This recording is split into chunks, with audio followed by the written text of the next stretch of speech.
Welcome back. Tonight at 10 o'clock, Lori Perez's special report as she takes a closer look at a fear that has spread in the state. We're calling it Islamophobia, and here's a preview. It is an uncomfortable thing for good people to admit their fears might be based on stereotypes, might be based on nothing more than the way someone looks. The thing about Islamophobia is Saeed gets it. I understand where the sentiment comes from.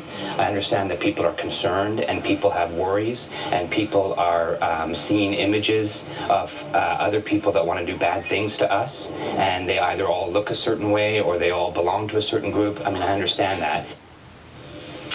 It is a fear that was heightened in the United States after the 9/11 terror attacks, and it continues to spread today. So this morning we're continuing our discussion on Islamophobia, and we're joined now by Dr. Saud Anwar, co-chair of the American Muslim Peace Initiative, also immigration attorney Rabia Chaudhry. Good to see the two of you. Thanks for coming in. Appreciate it. Thank you for having us. Want to tell us a little bit about this prayer breakfast Thursday, because that's going to be starting on? Right. The Hartford Prayer Breakfast this year, the keynote speaker is going to be Chaplain Abdullah Ntebli.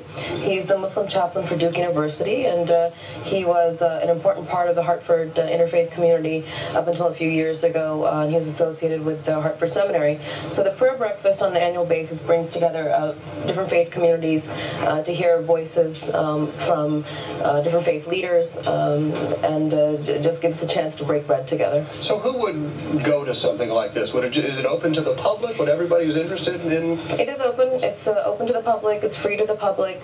It is this Thursday. There is a website that you have to go, and they would like an RSVP. Okay. Yeah, that's it. Doctor, what do you tell people about the whole issue of Islamophobia? Obviously, it's unfair to target an entire group of people who practice the Islamic religion, but then you have 9/11 and you have several other terrorist attacks that seem to be set forth by these Islamic terrorist groups or these Islamic Sure. I think this is, there are people who have legitimate concerns, but when these concerns become out of proportion to what would be expected, that is when the challenges start.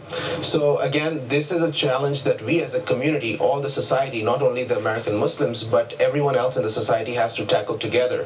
American Muslims are part of the solution. They are partners in this whole process, and that partnership needs to be strengthened. The Islamophobia actually breaks that partnerships and puts us as a disadvantage to be able to tackle this problem. So what we tell the community is, look, we need to interact, build our understanding and relationship, and tackle this challenge together. If we marginalize the community, the marginalization leads to a risk of radicalization.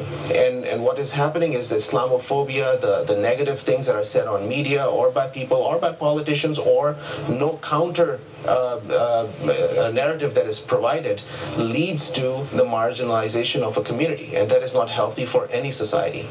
I'm trying to figure out maybe what would come first. If Americans as a group started to tolerate all people practicing the Islamic religion, would there be less terrorist acts by Muslim extremists? I mean, is that...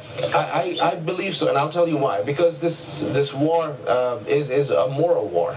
And we have always had a moral high ground as Americans. But when we start to attack verbally and otherwise the American Muslim community, actually it allows the recruitment of terrorists in other parts of the world. And it is very well correlated. It is well recognized by our military as well. And that's why it is important to recognize that we are American Muslims are partners in this war. And then if we alienate them, we will be actually ending up losing the bigger picture. Just a few seconds left, so maybe more mosques might help the situation is what it sounds like. I don't know if it's more mosques that will help. I think there's more interaction that has to take place. I think you have to have voices that are balanced on both sides. I think the media needs to stop giving voices to extreme people have extreme ideas, and give voices to people who are everyday Muslims and moderates. And we have very strong interfaith partners, and you know, let us have the stage. Okay. Thank you very much, the two of you, for coming in. And